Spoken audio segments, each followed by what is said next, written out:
Start your morning with insights and drive. It's the business sit down where ideas come alive. From boardrooms to breakthroughs, we cover it all. Of FS Business School, standing tall. Sit down, tune in, let the wisdom flow. Real talk, big moves, and the knowledge to grow. On your way to work, we're paving the way.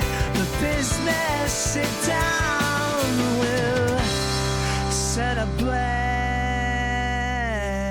In this episode, we dive into the ripple effect of Donald Trump's presidency on African leaders and governance. Join us as we explore how US policies influence African politics and the economic landscape, the challenges African leaders face in governing effectively, and the critical role of leadership accountability in public management transitions. With insights from esteemed guest, Prof Liezel Lues, we'll unpack how global leadership dynamics and African governance intersect. Expert thought-provoking analysis, practical solutions, and a touch of humor.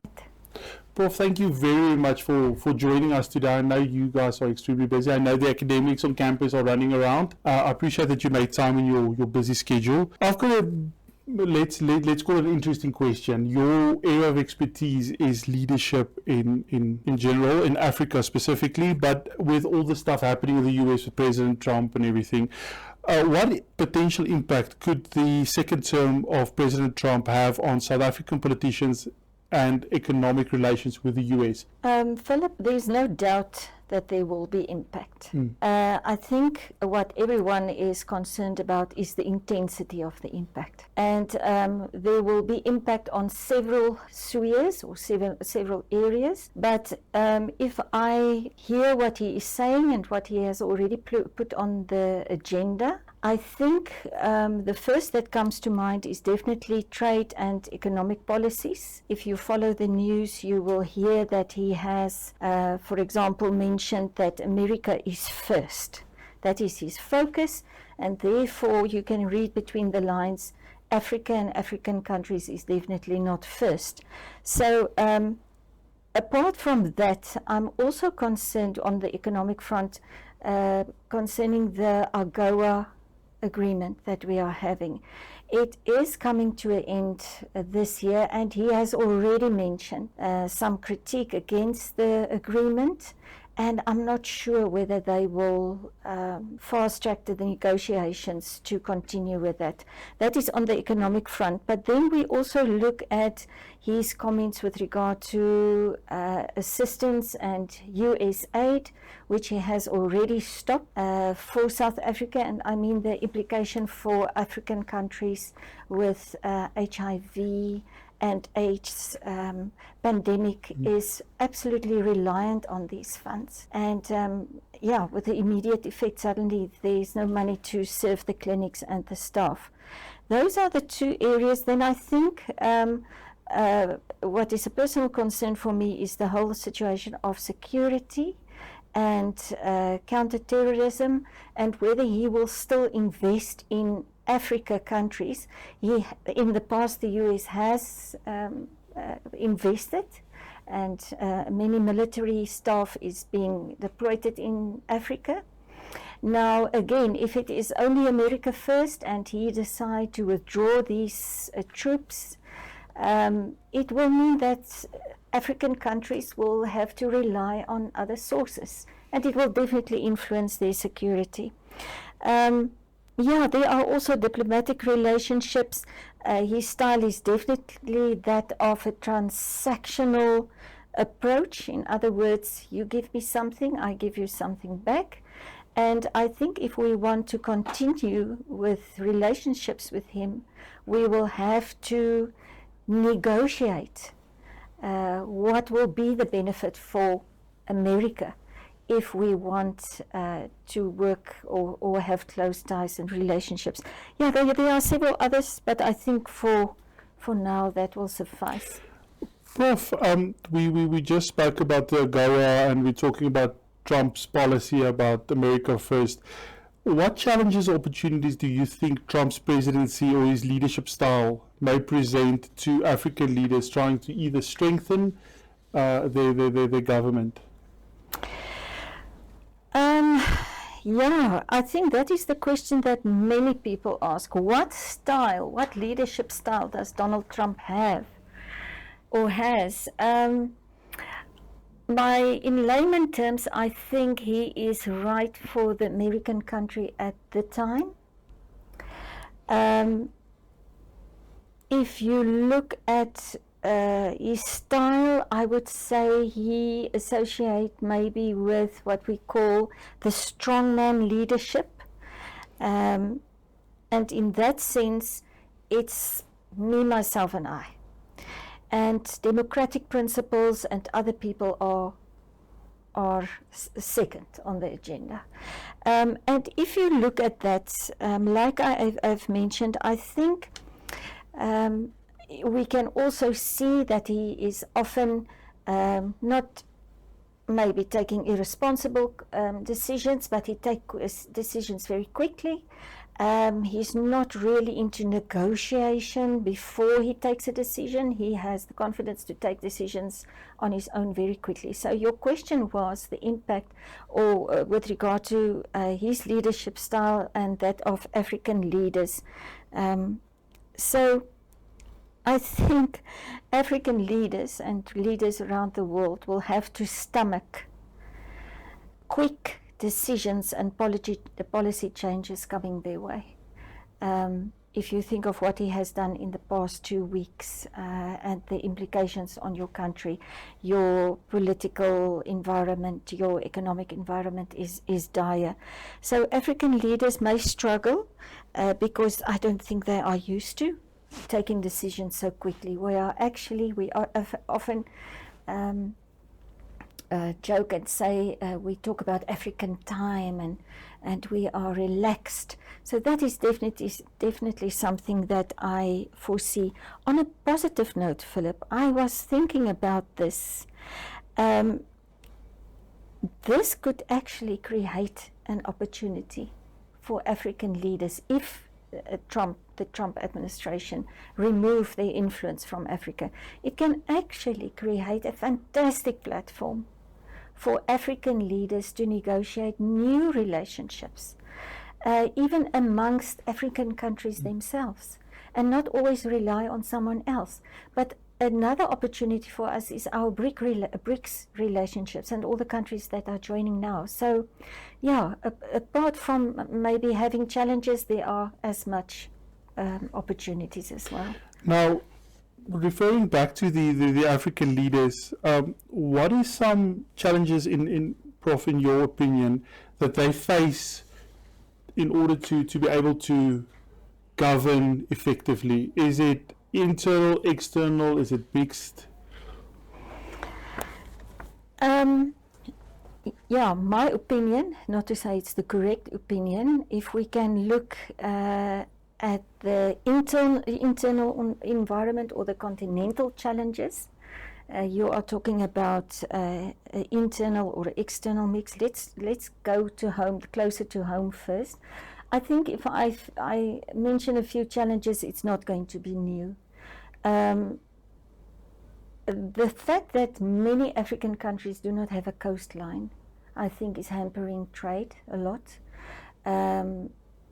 But again, there's a positive thing with regard to African countries at the moment, which is a challenge but can be an opportunity, and that is that the African continent is growing very fast. Even the economy is fast growing this year, and I think by 2050, they proposes that it will be the largest population, working population, and every 1 out of 4 people will be from Africa.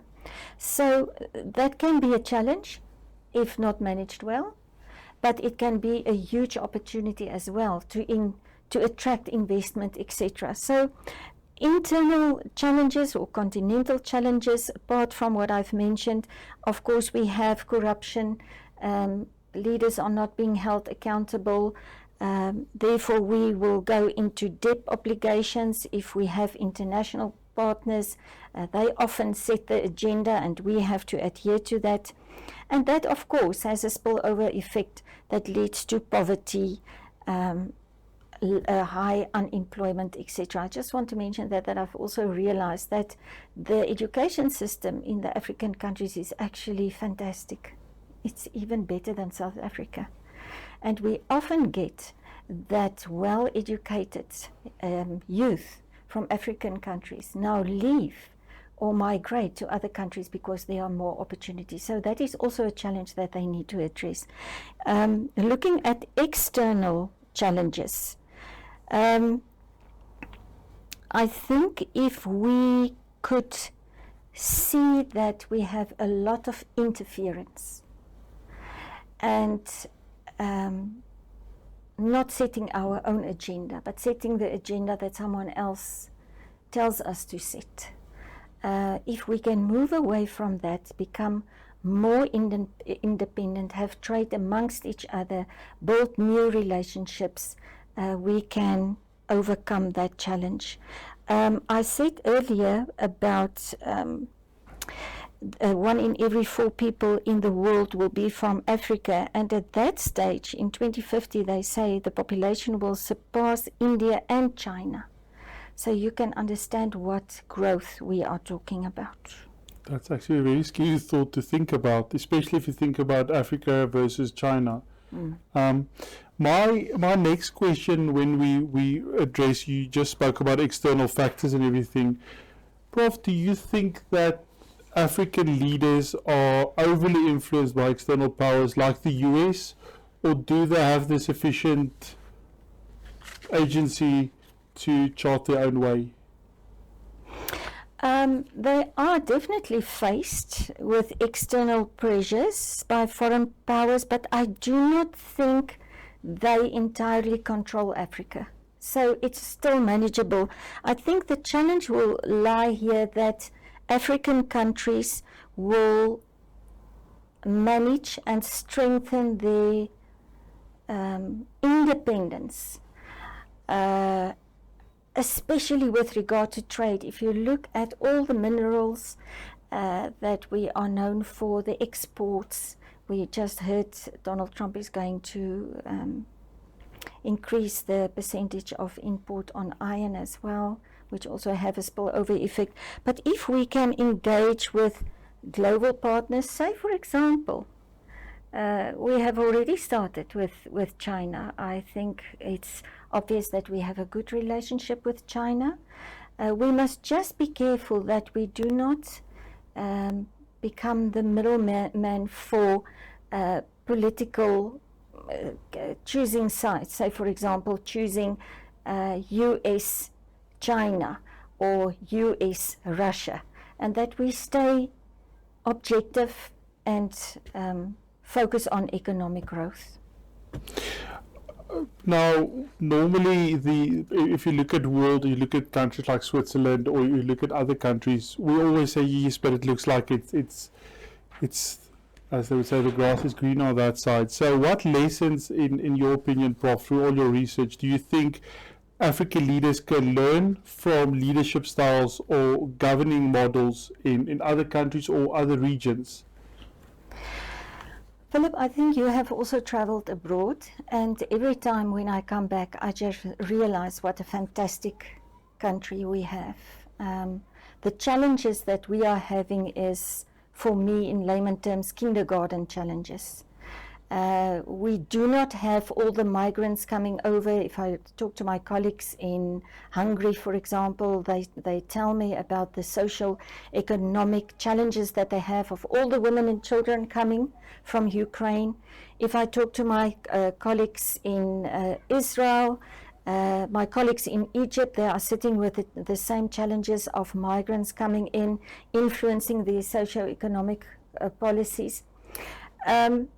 South Africa, let's state this. South Africa is a fantastic country. We are situated at a fantastic place. We have good climate, we have good agriculture, and we even have good people. I can really not say that there are better leaders than our leaders, but we do certain things not effective and efficient. That is what I want to say. I was thinking the other night, tongue in the kiss, if Donald Trump can come to South Africa just for a year, I would love to see what's going to happen. But he will not make it. It will be of no use. So you do need a leader that knows the environment. But to conclude your question, Philip, I think we have read in literature there's not one leadership style that fits fits all, and especially in the environment that we are working now, which we call the VUCA environment, the volatile, uncertain, ambiguous environment. You need leadership styles that can take quick decisions, but can still negotiate, can see the bigger picture. And although it might seem that I describe some of the characteristics of Donald Trump, I think he lacks a little bit with regard to seeing the bigger picture. He takes very quick decisions, influencing everything now, not looking at the consequences further on. And in that case, I think our leaders, if you think we brought our democracy in 1994, we actually experienced a VUCA environment. It could have been chaos in South Africa, and we managed, with our poor leaders, if we say it's poor leadership, we managed to survive. We had a second VUCA environment during the COVID period. With our poor leadership, we have survived. So it's like South Africa has this something that we can just bounce back every time, but not to look away from not being accountable, not being effective, and not efficient. Now, Prof, if let's say we scheduled a leadership accountability boot camp for African leaders, what do you think should be included in the curriculum they would be attending or would be going through on that boot camp? A boot camp, according to me, is a place where you suffer, and it's short term. So that is what you want us to do with them in that on the agenda.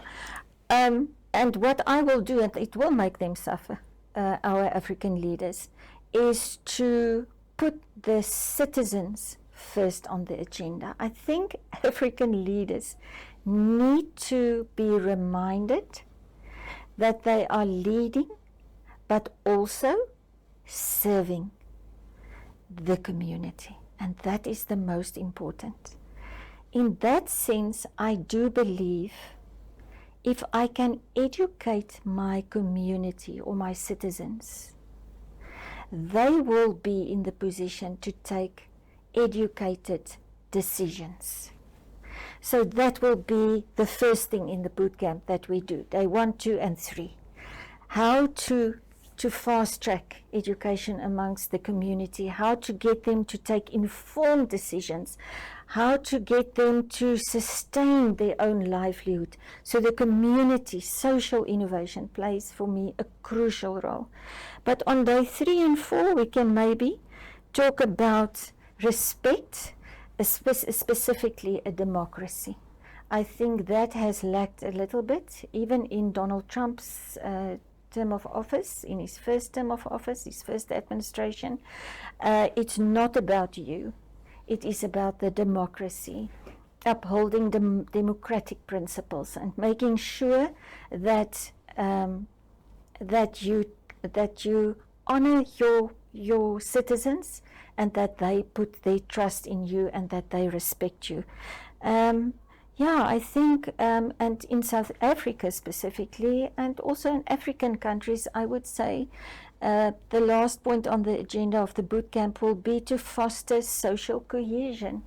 Because without formal courses and formal training, we are already moving in that direction. But sometimes I feel we just need a more structured manner or a guide to foster that cohesion so that we can work together collectively. It seems like I'm talking about the ANC now. Now, Prof, my very, very last question is, let's say you could sit down with a historical African leader, alive or dead, and you could give them advice, one piece of advice, what would it be?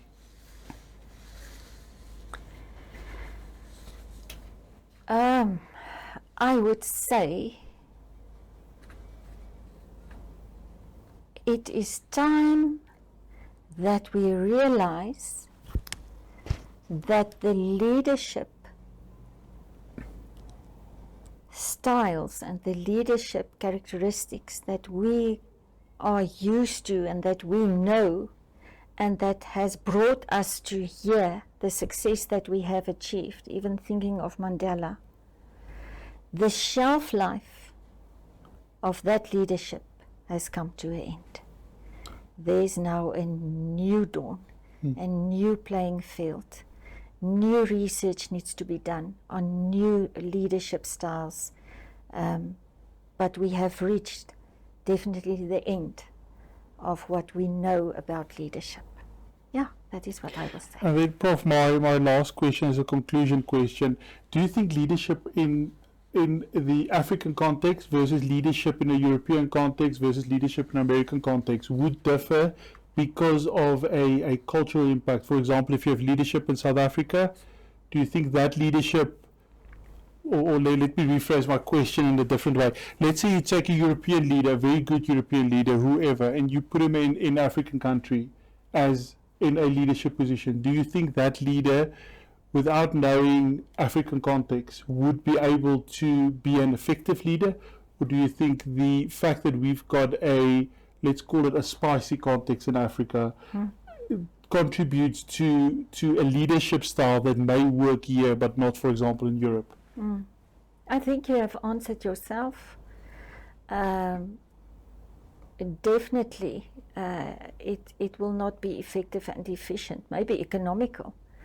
But, and in this sense, what you have addressed and which we have not spoken about and which you can maybe have a talk on with someone from industrial psychology is the importance of culture.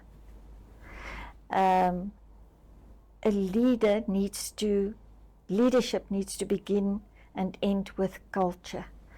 The culture of the country, the culture that brings people together, the culture of celebrations, respect the culture, uphold the culture, practice the culture.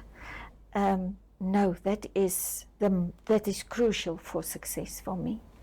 Thank you very much for your time, Prof. I appreciate you taking the time to come see us and sit down with us, and I hope that we can invite you again. And I'd really like to say thank you very much. Thank you, Philip. If you enjoyed this episode, please like and subscribe, share this with friends and family, and leave us a comment. We'd love to hear from you. Thinkers and